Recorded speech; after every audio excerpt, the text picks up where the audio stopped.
اعوذ باللہ من الشیطان الرجیم، بسم اللہ الرحمن الرحیم۔ سورہ قصص کی چند آیتیں پڑھ رہا ہوں۔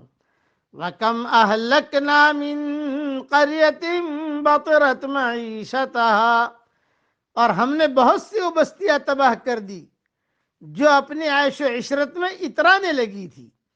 فَتِلْكَ مَسَاكِنُهُمْ لَمْ تُسْكَنْ مِن بَعْدِهِمْ إِلَّا قَلِيلًا، یہ ہے ان کی رہائش کی جگہیں جو ان کے بعد بہت ہی کم آباد کی گئی۔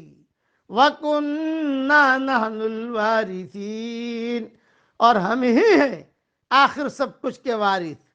وَمَا كَانَ رَبُّكَ مُهْلِكَ الْقُرَىٰ حَتَّىٰ يَبْعَثَ فِي أُمِّهَا رَسُولًا يَتْلُو عَلَيْهِمْ آيَاتِنَا، تیرا رب کسی ایک بستی کو بھی اس وقت تک ہلاک نہیں کرتا جب تک کہ ان کی کسی بڑی بستی میں اپنا کوئی پیغمبر نہ بھیج دے۔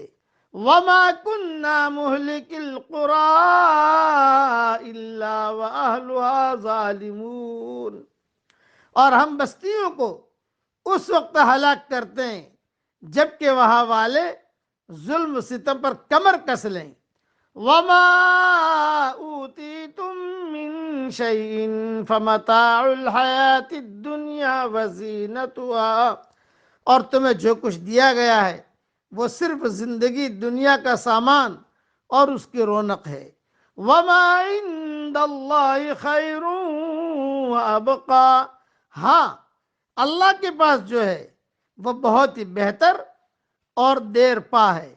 افلا تعقلون، کیا تم نہیں سمجھتے؟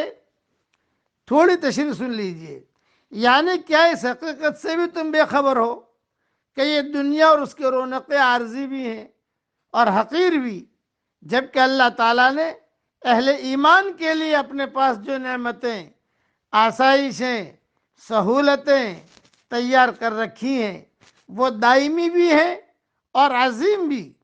حدیث شریف میں آتا ہے، اللہ کی قسم دنیا آخرت کے مقابلے میں ایسی ہے جیسے تم میں سے کوئی شخص اپنی انگلی سمندر میں ڈبو کر نکال لے، دیکھے کہ سمندر کے مقابلے میں انگلی میں کتنا پانی ہوگا۔